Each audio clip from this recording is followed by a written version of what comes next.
मालिका विश्वात कॅमेरासमोर एकत्र काम करत असताना अनेकदा कलाकारांमध्ये खूप छान जवळीक निर्माण होते.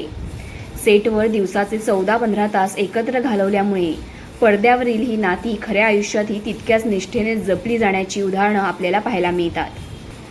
यातल्याच एका उदाहरणाबद्दल आज आम्ही तुम्हाला सांगणार आहोत. आजवर आपण बहीण भावाचं नातं पाहिलं आहे, नवरा बायकोचं नातं पाहिलं आहे, जे मालिका विश्वात रिअल लाईफमध्येही सत्यात उतरलेलं आहे. मात्र आज आम्ही तुम्हाला एका बाप लेकीचा भावनिक प्रवास सांगणार आहोत. एका लोकप्रिय मालिकेत वडिलांच्या भूमिकेत झळकत असणाऱ्या अभिनेत्याला अपत्य नव्हती. मात्र त्याने आपल्या मालिकेतील मुलीलाच आपली मुलगी मानली.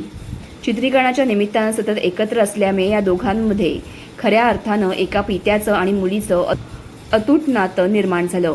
मालिका संपल्यावरही या दोघांनी हे नातं केवळ नावापुरतं मर्यादित न ठेवता अगदी खऱ्या अर्थानं जपलं. वैयक्तिक आयुष्यात स्वतःचं अपत्य नाही.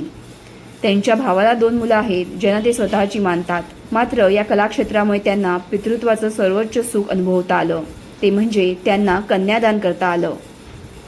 विशेष गोष्ट म्हणजे या अभिनेत्रीनं स्वतःहून या अभिनेत्याकडे एक अनपेक्षित सुंदर विनंती केली, बाबा तू माझं कन्यादान कर.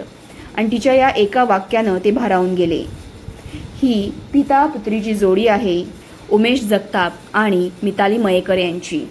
हे दोघे लाडाची मी लेक गो या मालिकेत वडील मुलीच्या भूमिकेत होते आणि इथूनच त्यांचा भावनिक प्रवास सुरू झाला. एक उत्तम अभिनेत्री असण्यासोबतच ती एक अतिशय समजूतदार आणि नाती जपणारी मुलगी आहे असं म्हणत उमेश यांनी मितालीचं भरभरून कौतुक केलं आहे. मिताली मयेकर हिच्या प्रत्यक्ष विवाह सोहळ्यात अभिनेते उमेश जगताप आणि मितालीच्या खऱ्या वडिलांनी मिळून तिचं कन्यादानाचं पवित्र कार्य पार पाडलं होतं. या हळव्या आठवणी सांगताना उमेश यांच्या डोळ्यांच्या कडा पाणवल्या होत्या. तर मग तुम्हाला मिताली मयेकर आवडते का? तुम्हाला ही वडील लेकीची जोडी कशी वाटली कमेंटमध्ये सांगा आणि SB मराठी एंटरटेनमेंट चॅनलला लाईक, शेअर आणि सबस्क्राईब करा.